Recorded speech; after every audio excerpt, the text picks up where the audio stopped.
Está con nosotros Maximiliano Puyaro. ¿Cómo le va, ministro? ¿Bien? Bien, bien. Muy buenas noches. Gracias por la invitación.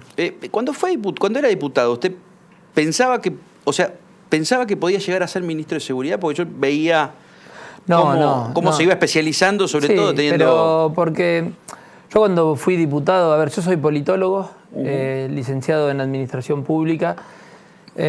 Cuando arranqué como diputado de la provincia de Santa Fe, en el bloque pedí integrar las comisiones de vivienda, de salud, porque eran los temas que creí que iba a abordar. Después la agenda de seguridad tomó la agenda política de la provincia de Santa Fe y creí que era fundamental que tomásemos esos temas y empezamos a estudiar, empezamos a especializarnos, empezamos a ocuparnos, empezamos a ver cómo el narcotráfico golpeaba a diferentes pueblos, ciudades de la provincia de Santa Fe y de la República Argentina. Y ahí empecé a tomar los temas de seguridad, la verdad que con mucha preocupación por lo que sucedía y sucede en la provincia y lo que sucedía y sucede en nuestro país, pero nunca me imaginé integrar un ejecutivo y menos en un lugar como ministro de Seguridad. Tal vez el último tiempo de mi gestión como diputado ya había avanzado mucho y comprendiendo mucho lo que debe ser una política pública de seguridad, que es lo que intentamos llevar adelante en la provincia de Santa Fe a partir de nuestra gestión. Pero al comienzo de mi gestión como legislador, sinceramente creí que me iba a ocupar de otros temas. Siempre después de ese 2012, cuando lo apresan a Toñoli, empezó a hablarse de una especie de maldita policía. ¿Se acuerda ese eslogan que se le puso a la provincia de Buenos Aires en la época de Duhalde, de Rucauf? Maldita policía bonaerense, bueno, era la maldita policía de la provincia de Santa Fe. Muchos han analizado que hoy en la lucha contra el narcotráfico la policía es parte del problema. ¿Cómo se empieza a desmenuzar eso?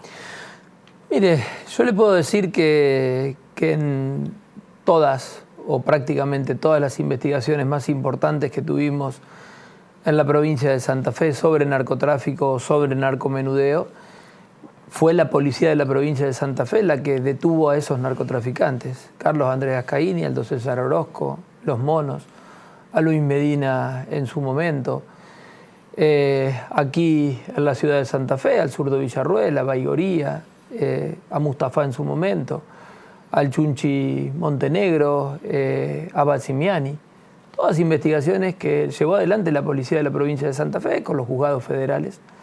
En algunos casos, como en Rosario, con juzgados provinciales, porque la justicia federal no investigaba a los monos por cuestiones de narcotráfico. Sí, también, como le digo eso, digo que la policía de la provincia fue quien investigó y metió presos a estos narcotraficantes, que en muchos de estos casos encontramos a policías involucrados con estas bandas criminales, que por supuesto fueron pasados en principio de disponibilidad e inmediatamente exonerados de la policía de la provincia de Santa Fe. Yo, como ministro de Seguridad, en el primer año fui el ministro que más exoneré policías y destituí policías. ¿Cuántos fueron aproximadamente? Más de 200 el primer año. ¿Más de 200 el primer año? Y fue una decisión. ¿Exonerados? Y destituidos, según la causa que teníamos, pero lo tomamos como una cuestión fundamental y entendíamos que así debía ser. Miren, el primer fin de semana que yo soy ministro de Seguridad, en El Dorado apresan a un policía, creo que de apellido Domínguez, con 35 kilos de cocaína en un compartimento que tenía en su auto en la provincia de Misiones. Y nosotros inmediatamente entendimos que debíamos ya iniciar el sumario administrativo para destituir a este suboficial de la policía de la provincia de Santa Fe, porque necesitamos ejemplaridad. Como le digo, hay muchos hombres y mujeres, y le diría la inmensa mayoría de los policías que son gente honesta. Ayer en mi despacho recibía a 3 policías que le habían salvado la vida a un bebé.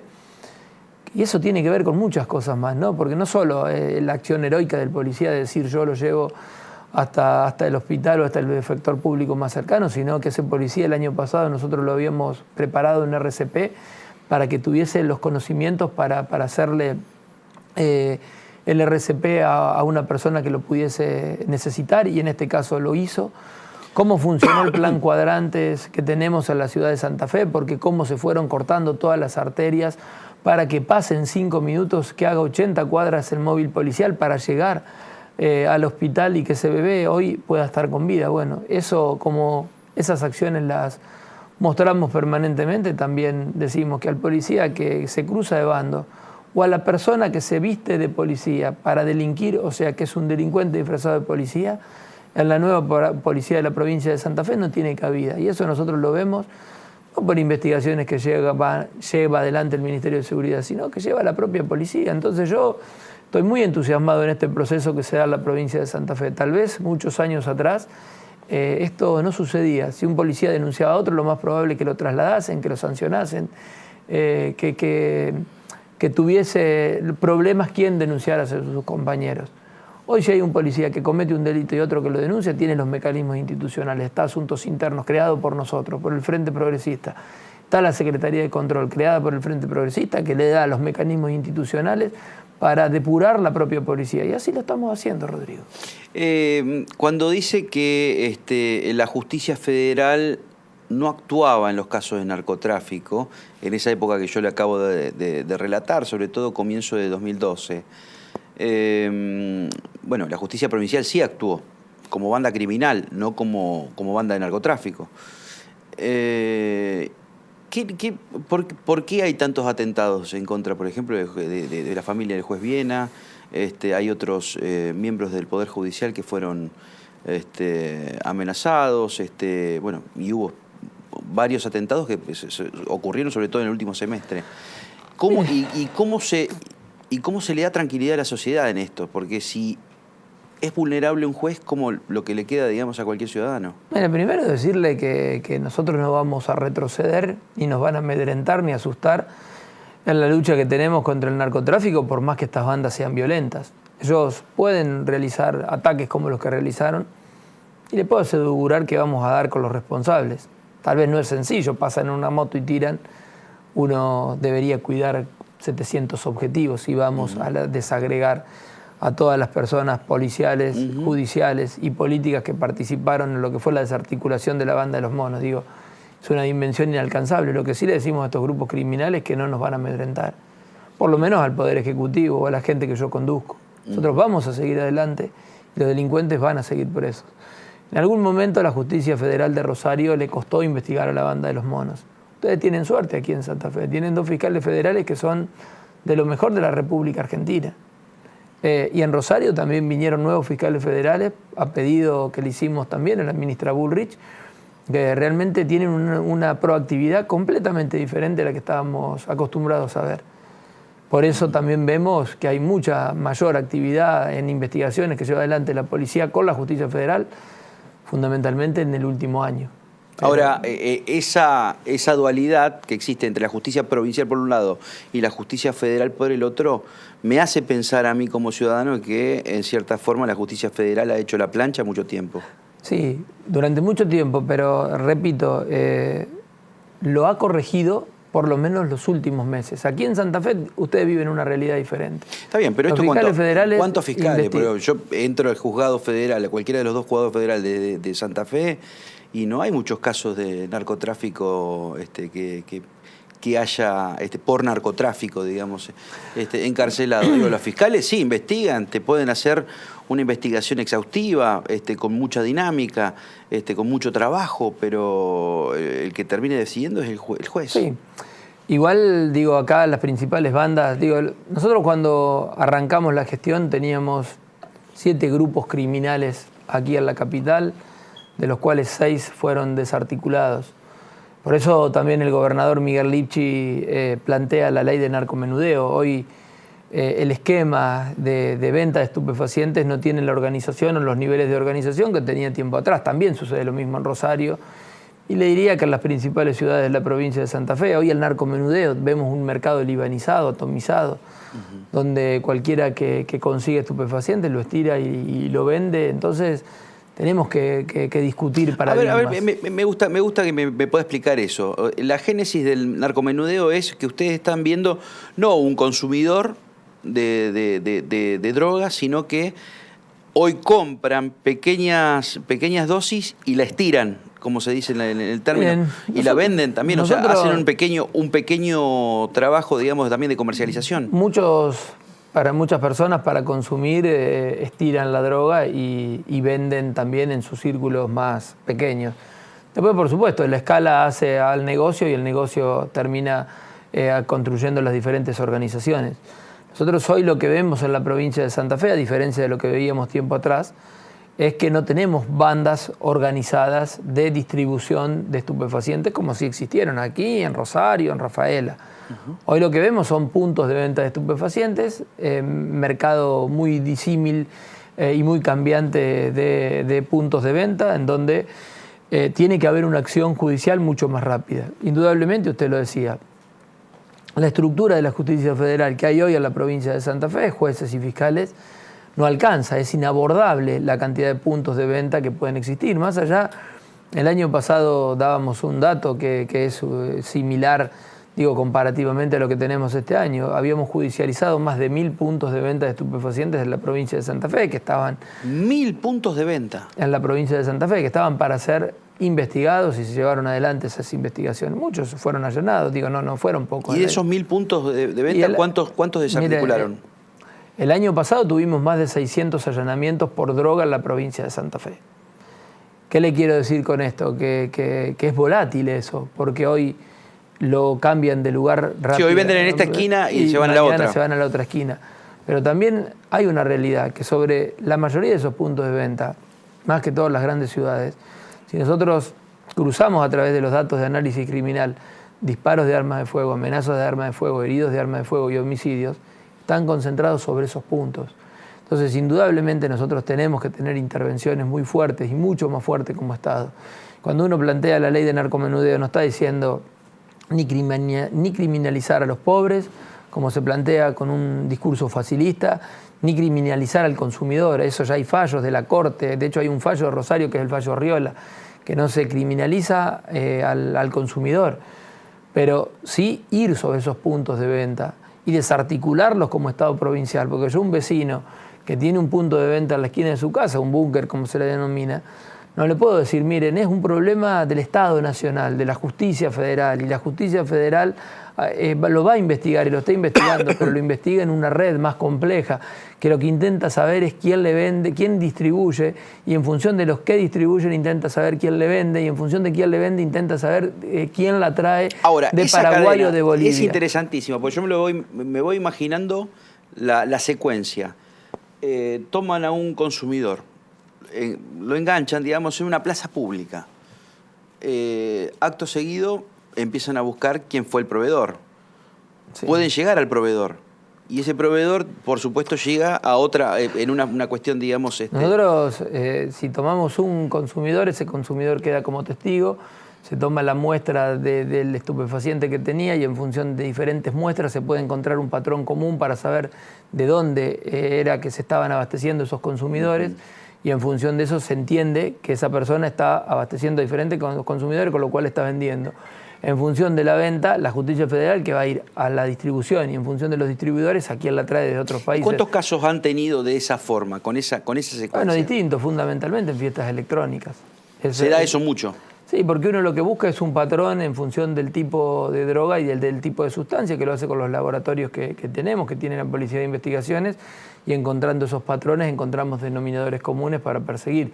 Por eso le digo, es un discurso falso que uno va a perseguir al consumidor bajo ningún concepto. Vamos a perseguir al consumidor, pero sí a los vendedores. Si yo no le puedo decir a un vecino que tiene un problema en su casa, y hasta de violencia, hasta de tiros, hasta de conflictos permanentes, que vamos a esperar que llegue una macro investigación para saber quién es el que está ingresando la droga al país. Nosotros lo que tenemos que es actuar. Y una persona que está vendiendo estupefacientes y que le está jodiendo la vida a los demás, a sus vecinos en primer término, pero también a un montón, principalmente de jóvenes que consumen, tienen que ir en cana. Y nosotros no vamos a parar para que esa persona esté presa. Con respecto a las drogas sintéticas, ¿ha seguido la evolución, digamos, justamente del mercado dentro de la provincia de Santa Fe? ¿Qué le puedo decir a la sociedad sobre esto? ¿Es algo que va creciendo eso?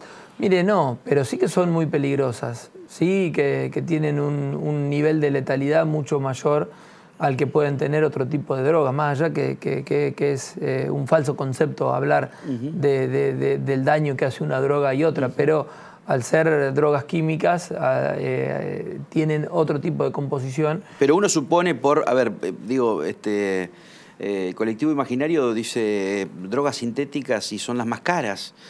Tienen mayor proceso, digamos, de químico, mayor elaboración. Sí. Me imagino que además hasta quiénes son los compradores, quiénes serían los compradores. Usted me está diciendo, por ejemplo, en fiestas electrónicas. Y en fiestas electrónicas, habitualmente, la mayoría de los chicos o las personas, digamos, que van con algún poder adquisitivo, no son, digamos, pibes que van a fumar un cigarrillo de Paco, digamos, no sé. Y generalmente no son consumos problemáticos tampoco, pero sí tienen un nivel de daños al organismo tal vez mayor en función de la cantidad de veces que se consumen que lo que puede tener la cocaína y la marihuana.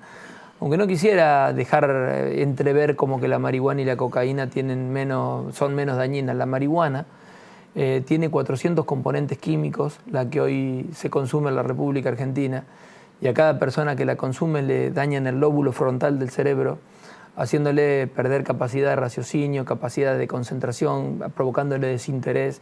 Digo, no tenemos que entrar en ese discurso que la marihuana es menos letal que otra droga. Pero hay una corriente de pensamiento hoy que está liderando el país desde hace mucho tiempo, digamos, que en cierta forma va hacia la despenalización de la marihuana, digamos, y el caso uruguayo nos toca de cerca. Sí, que ha fracasado también en Uruguay, porque no lo han podido llevar adelante aún. Digo, lograron la sanción, pero no la ejecución de la ley, o la ejecución plena. Para mí son falsos conceptos. Nosotros tenemos que combatir la droga, en todos sus aspectos, y no podemos permitir tampoco que se generalice un discurso como que la marihuana no es nociva. Quiero ser absolutamente claro, la marihuana es tan nociva como otro tipo de drogas, y que se entienda y que lo sepan los jóvenes, que lo sepan los padres de los jóvenes, que lo sepan los docentes. No entremos en falsos conceptos. Las drogas matan, las drogas hacen daño, nosotros tenemos que combatir todo tipo de drogas. Ahora, ¿por qué hay tantas personalidades? Vamos a la cuestión, digamos, de cómo entran en la influencia de un montón de gente, de parte de la sociedad civil. Personalidades que están a favor de la marihuana, por ejemplo, de despenalizar la marihuana, el consumo de marihuana. Es una onda, dirían los chicos, pero una onda expansiva. Sí, bueno, ¿Cómo se hace para romper ese discurso, digo, desde la política? Porque es el primer funcionario, diría que dentro del gabinete de la provincia de Santa Fe, inclusive, y legisladores provinciales, usted ha sido diputado provincial y hoy legisladores provinciales, que no hablan de esa forma, digamos. Creo que hay que estudiar mucho también para hablar, y no hay que hablar por lo que es la onda, como usted dice. Las drogas hacen mucho daño, fundamentalmente daño a futuro a quienes las consumen, y nosotros tenemos que tener muy claro el daño que nos hacen. Después cada uno es grande, si es grande puede hacer lo que quiere. Y que es otra discusión, la despenalización, o que el Estado sea quien lo regule, es otra discusión, ¿no? Porque uno habla ya de mercados ilegales y cómo el Estado se impone ante los mercados ilegales. Podemos ir a la discusión de Holanda, que tienen un problemón. ¿No? Digo, lo que traen el ejemplo también de Holanda, que en su momento despenalizó algunos tipos de drogas, hoy tienen un problemón Holanda. ¿Cuál es el problema que están teniendo? Porque lo ponen también como la panacea de Holanda. Bueno, la panacea fue en algún momento. Después, con las diferentes corrientes migratorias, con la globalización, empezaron a tener problemas en lo que es la periferia de algunas ciudades de Holanda, y empezaron a tener muchos conflictos. Y esos conflictos hoy le repercuten en cuestiones sociales. Con lo cual, digo, lo de Holanda, lo de California, lo del estado de Mississippi, lo de Uruguay, hay que ir a estudiarlo y ver si funcionó o no funcionó. A mi criterio realmente no funcionó. Nosotros tenemos que romper esos preconceptos. Ahora, también hay una especie de axioma que manifiesta, digamos, una lógica. Se despenaliza cierta droga y, por lo tanto, va a haber menos tráfico ilegal. Eso es otra cosa. Entonces, si hay menos tráfico ilegal, por lo menos no va a haber, uno supone, no va a haber pelea de bandas por... Pero eso es otra cosa. Que el Estado... ¿Usted comparte esa lógica? Bueno, digo, eso es otra cosa que podemos discutir. Que el Estado regule el mercado es una cosa, pero despenalizar el consumo de estupefacientes es otra. Que el Estado, como en algunos lugares, entienda que a las personas que son adictas les tiene que asistir los estupefacientes, no como a modo recreativo, sino asistirlos como a modo curativo para administrar eso y que no los administren bandas ilegales, es una discusión que estamos muy lejos de dar, pero es una discusión que en algunos lugares, en algunos estados, fundamentalmente de Estados Unidos y de otros lugares del mundo, se dio. Pero la despenalización es una cuestión que primero tenemos que discutirla culturalmente. Y yo creo que se plantea un falso concepto, es que las drogas no son dañinas y que las drogas son recreativas. Y las drogas son dañinas y no son recreativas. Sigamos con lo del narcomenudeo. Choca contra la segunda pared. Estábamos hablando de la justicia federal, pero vamos al local, la justicia provincial. No hay un juez que yo conozca que esté de acuerdo con el narcomenudeo. ¿Encontró alguno? No, pero los jueces tienen que cumplir la ley, así que si la legislatura lo sanciona, deberán cumplir lo que la legislatura sancione y lo que el Poder Ejecutivo reglamente por decreto. Pero, a ver, no quiero ser mal pensado y quiero, digamos, hablar sin pelos en la lengua. Hay una especie también de poder de lobby de una corporación judicial que no quiere entrar en esa discusión. El fiscal general está de acuerdo porque comprende de manera similar los problemas que hoy estamos teniendo. Uno no quiere tomar una facultad más, una atribución más porque por macho, sino realmente porque tiene un problema y no quiere esconder la cabeza y quiere resolverlo. Nosotros ya el tema de la pelea contra la venta de estupefacientes le buscamos todo tipo de vueltas a la provincia de Santa Fe. Y entendimos que habíamos desestructurado las principales bandas y lo habíamos metido preso a la mayoría, le diría a usted.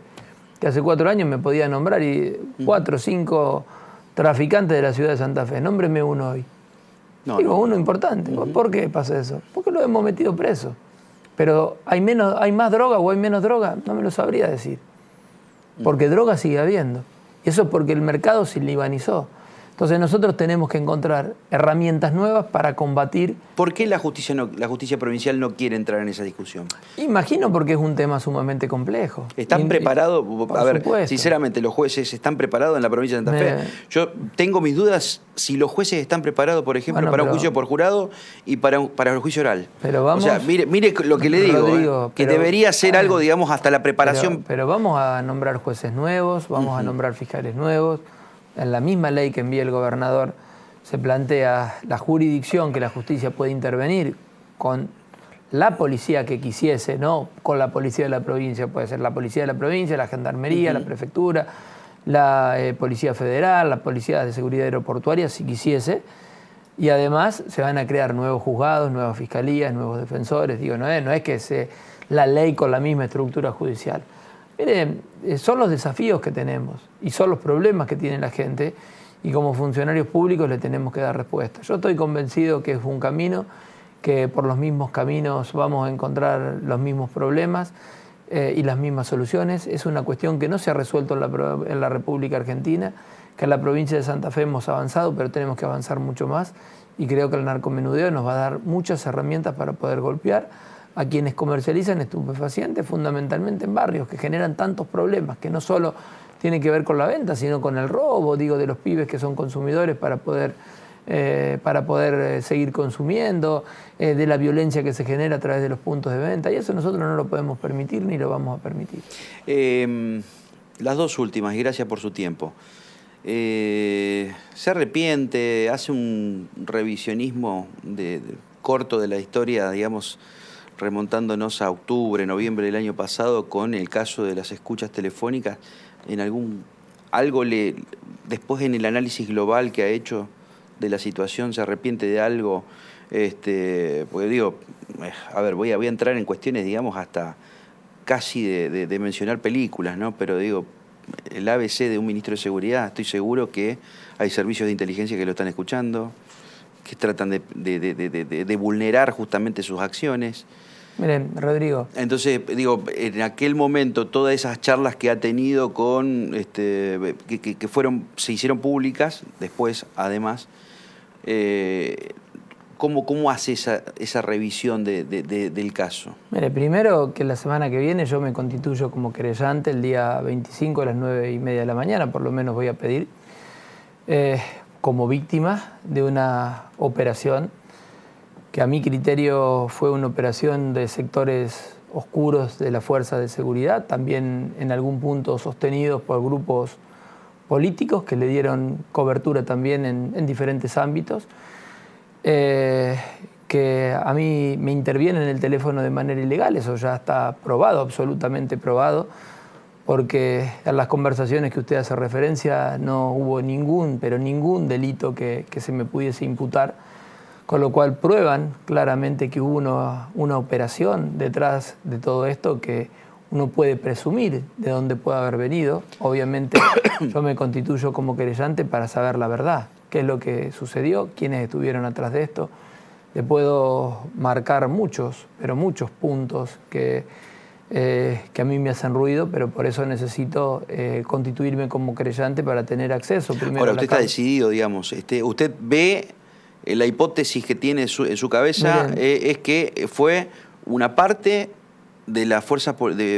sectores desplazados por nosotros, desplazados por nosotros de la fuerza de seguridad. Mire, Rodrigo, no hay ningún delito en las conversaciones que yo tuve. A mí me escucharon mis conversaciones privadas un mes, se las mandaron a todos los periodistas de la ciudad de Santa Fe y de la provincia de Santa Fe.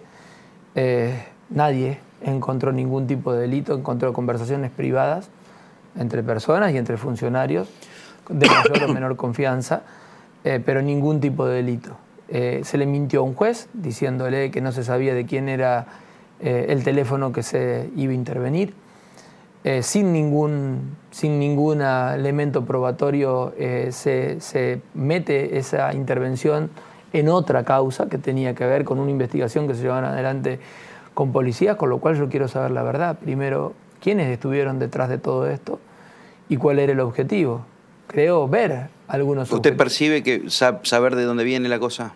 Por supuesto, por supuesto. Miren, uno tiene muchas dudas, por eso nosotros pedimos hace unos días atrás poder abrir los correos y los teléfonos que fueron secuestrados de los fiscales Martí y Apuyán, que en este caso están como acusados, están en la denuncia penal que yo hago, no la hago contra ellos, pero simplemente yo quiero saber quiénes fueron los que a mí, ¿por qué me intervienen en el teléfono de manera ilegal? Claramente, porque lo meten en otra causa, me tienen mintiendo en un juez. Miren, la conversación que yo tengo con Rodríguez, mi voz es inconfundible y Rodríguez me dice ministro.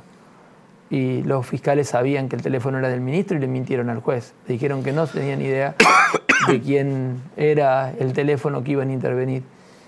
El segundo punto, después de que tuvieron todas las escuchas sin encontrar ningún tipo de delito haciendo una violación a la seguridad pública de la provincia de Santa Fe, porque también pasaron diferentes conversaciones que yo había tenido y también hubo conversaciones que yo le hice en el marco de la seguridad pública. Ejemplo, miren, hay una cosa que a mí me hizo mucho ruido. Miren, el juicio de los monos creo que empezó el 20 de noviembre del año pasado. Nosotros teníamos un operativo de seguridad que habíamos coordinado con el presidente de la Corte, con Daniel Herbet en su momento, con el doctor Manfrin, que era el presidente del tribunal que iba a juzgar a los monos, que íbamos a poner a los monos, los íbamos a alojar en lo que era el Centro de Justicia Penal Nuevo en la ciudad de Rosario, para no trasladarlos todos los días y entendíamos que al alojándolos en la unidad 6 teníamos mucho menos riesgos en los traslados. Cuando el día que comenzó el juicio estaba redactado un habeas corpus con todos esos elementos por parte de los abogados.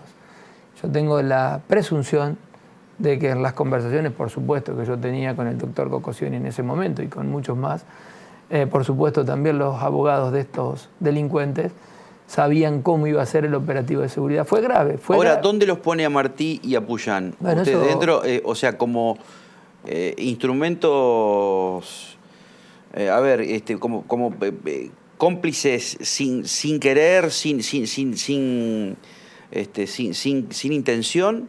Y que o sea, porque yo me imagino, digamos, cómo pudo haber sido, digamos, una denuncia de alguien anónimo tratando, no operando. Bueno, pero yo operando, vi claro. no existió eso. no existió una denuncia de alguien anónimo. Se toma una conversación que yo tengo con un jefe de una unidad regional. Claro, es una triangulación. Que no dice absolutamente nada, que no constituye ningún tipo de delito, que es en tono jocoso, y mintiéndole a un juez, diciéndole que no sabían de quién era el teléfono, se interviene en mi teléfono, y los CD de las intervenciones de mi teléfono llegaron a todos los periodistas de la ciudad de Santa Fe. Si eso no es una operación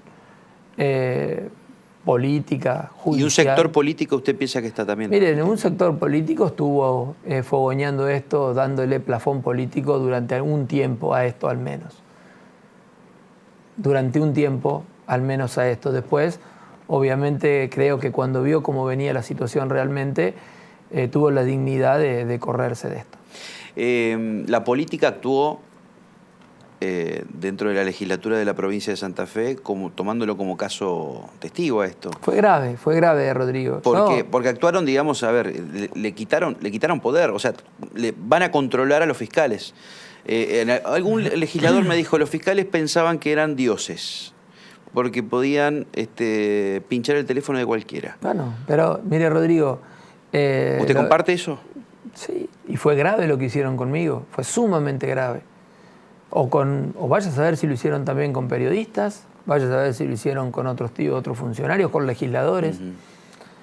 Eso tiene que haber un control mucho mayor, y de hecho después de eso sale una reglamentación, una resolución del fiscal general que aclara, hace un protocolo para lo que es la intervención de teléfonos. Mientras tanto, no solo que la pasé mal, pero la seguridad pública de la provincia de Santa Fe se vio afectada. Sí, porque usted maneja información sumamente caliente. Yo soy el ministro de Seguridad de la provincia de Santa Fe. Miren, usted me dice, usted se replantea algo. Yo no cometí ningún delito y quedó probado en todas las charlas que tuve cuando tuve mi teléfono intervenido y se le dieron a todos los medios de comunicación. Y hasta los más opositores pudieron hacer alguna crítica política de mi lenguaje, pero nadie, absolutamente nadie, dijo que existía alguna comisión de delito en todas mis conversaciones. Me parece interesante, digamos, este último punto, porque